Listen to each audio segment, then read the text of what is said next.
Hey guys, good evening. Welcome back. It's your girl Toya, and tonight I'm going to be talking to my single ladies about the single life. And I know, yes, I'm married. A lot of y'all like, well, if she's married, how can she relate or identify? But I can.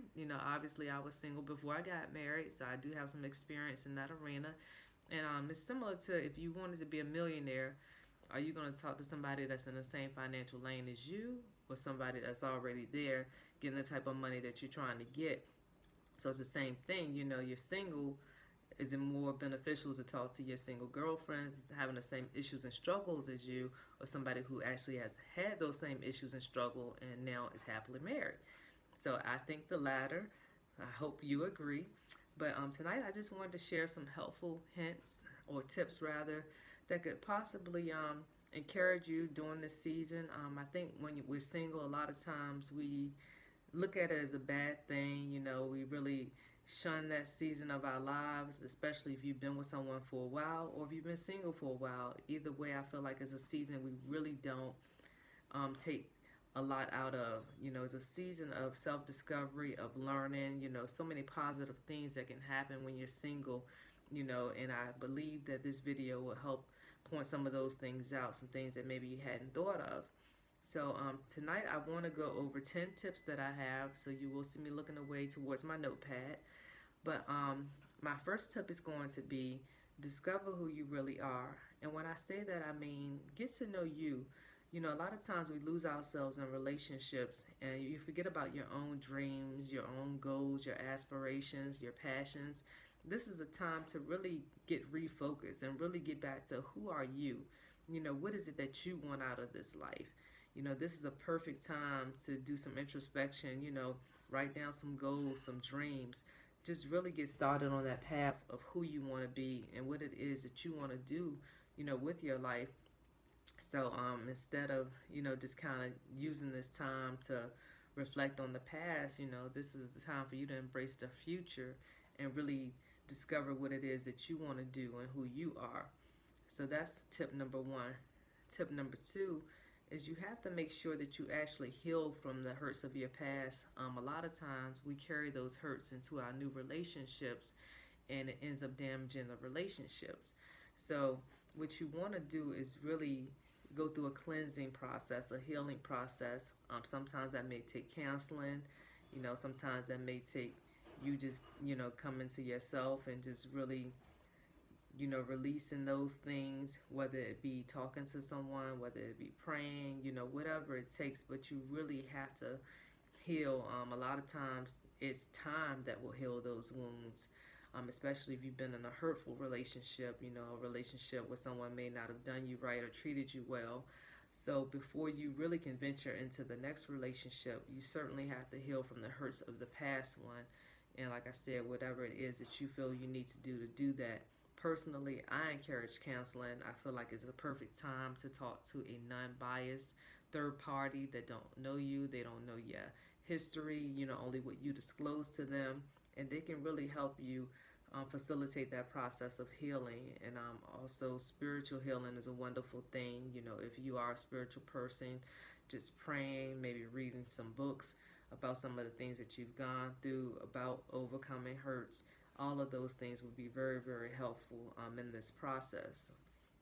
The third tip would be to get stable. A lot of times, instability produces uncertainty, and then that uncertainty produces confusion. Confusion produces indecisiveness, and indecisiveness leads to bad decisions. So, the last thing that you want to do after coming out of a relationship is to make another decision that's maybe not as good or just make bad decisions for your life. So you really want to get to a point where you're very stable minded. And that takes time, but it is something that's important because, like I said, when you're not stable, you tend to make a lot of bad decisions. However, when you find that stability in your life, you're more centered, you're more focused, and I think that you can achieve a lot more when that's accomplished. My next tip is going to be make up a single woman bucket list. And I know you've heard of a bucket list before. It's just really a checklist of all the things you want to do in your life before you die. But in this instance, it's a list of all the things you want to do before you get into your next relationship. So, if you want to travel the world, if it's something related to a goal or a dream, just anything that it is that you've wanted to do. Sometimes, we wait for a partner or we wait for someone else to come into our life before we do those things.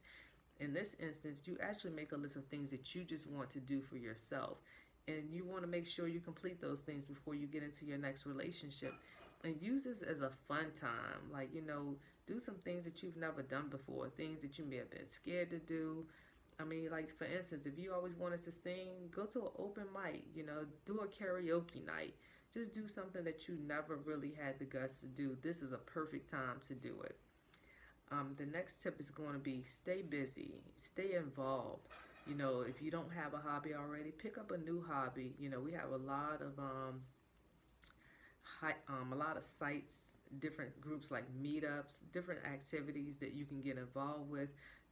They have a lot of interest groups. That's the word I was looking for. So you can join an interest group, people who have the things in common that you like. Say, for instance, if you like to paint, you can find a group that goes painting on Tuesdays or Wednesdays. Or you may find a group that likes to watch a certain TV show. Then you can join that group and y'all can get together, or a book club, just whatever it is. But you definitely want to stay busy. You want to stay involved. Having a lot of time on your hands is not always a good thing. You tend to just reflect on things of the past, or again, you may just make some bad decisions because you have that time. But when you're busy, when you're involved, you really don't have a lot of time on your hands to think about those things. And it's a very helpful, very healing part of the process. My next tip is going to be grow spiritually. No matter what your faith is, it's really a time where you can pray, you can meditate, whatever it is that you need to do. But it is a time to really draw closer to God, or a higher being, and just really center yourself, and just really pray for guidance and direction, pray for healing, whatever it is that you feel that you're lacking in before you enter into a new relationship. My next tip is going to be travel. Traveling is an excellent thing. So you really, if you have any places that you've always wanted to go, places you've dreamed about visiting but never have, this will be a perfect time to do it. And you can take some of your girlfriends with you. It could be a girls trip, or you may even want to go solo. I mean, of course, be safe, but there are people that travel solo. They have different groups that travel together, so it's different things that you can do along those lines. But you definitely want to get away. I mean, getting away gives you time to clear your mind, time to think productively, time to just really see outside of the world you've been living in. When you travel, you see all different types of sights, different types of activity, you meet different types of people. So there's really a lot of positive that can come out of travel. My next tip is, what did you learn from your previous relationships? What did those lessons teach you? The last thing you want to do is go into a new relationship and not learn from your previous relationship. Because if you don't learn, then you're going to make the same mistakes. You're going to end up dating the same type of men. You're going to end up making the same type of decisions. And essentially, you're going to end up in that same relationship, even if it's with a different person. And that's what you don't want to do. So you really want to sit back and reflect on, what did I learn from this? Like, yeah, that relationship didn't work out, but what did I get out of it? What did I gain? What did it teach me? A lot of times it'll teach you what not to do in your next relationship. So it's very important to just reflect on the things that you may have learned during that time.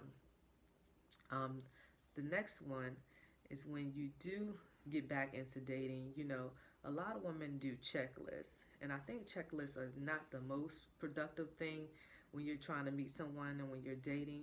But what you do want to have is deal breakers. And a deal breaker is something that you cannot deal with. Like, if this person is an alcoholic, then, I'm not able to deal with that. Whatever your deal breaker may be, but you need to know that before going in. It's not something you want to find out after the fact. So you really need to know the things that you want. I mean, you can have a list of things, but not, Okay, well, if they don't make six figures, then, I don't want to deal with them. You have to have realistic goals and standards. And I mean, I'm not saying that you don't want someone that can provide or someone that can be wealthy, but a lot of things can change. A person can be making $20,000 today and can be making $100,000 next year. It just depends on their goals and their drive and motivation in life.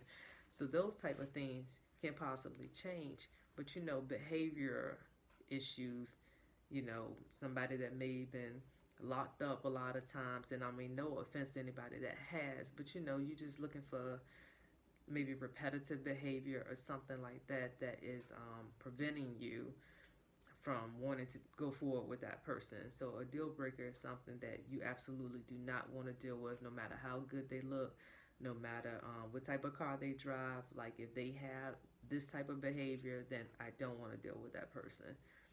And then the last thing is, when you do start dating again, I feel like it's super important to date with intention. Like, you don't want to date just to say you're dating. Like, what's the fun in dating if it's not someone you can get excited for, someone you can put on a nice dress, get your hair done, get your nails done? So you really want to date with intention. And when you're dating, make sure someone is on the same page as you. If you know that you're dating because you want, to get married and have children, if they're not on that same page, then don't waste your time dating them. Date people with common interests as you. Don't date people that you're in conflict with. So I really want to encourage you to date with intention.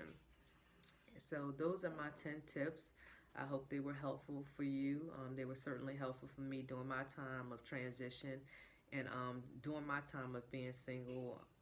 That's what helped me, just traveling, just really staying involved and doing some things that I've always wanted to do. And of course, during that time is when I met my husband. And hopefully, things can work out the same way for you. All right, well, good night. I thank you for listening, and I hope you'll join me again soon.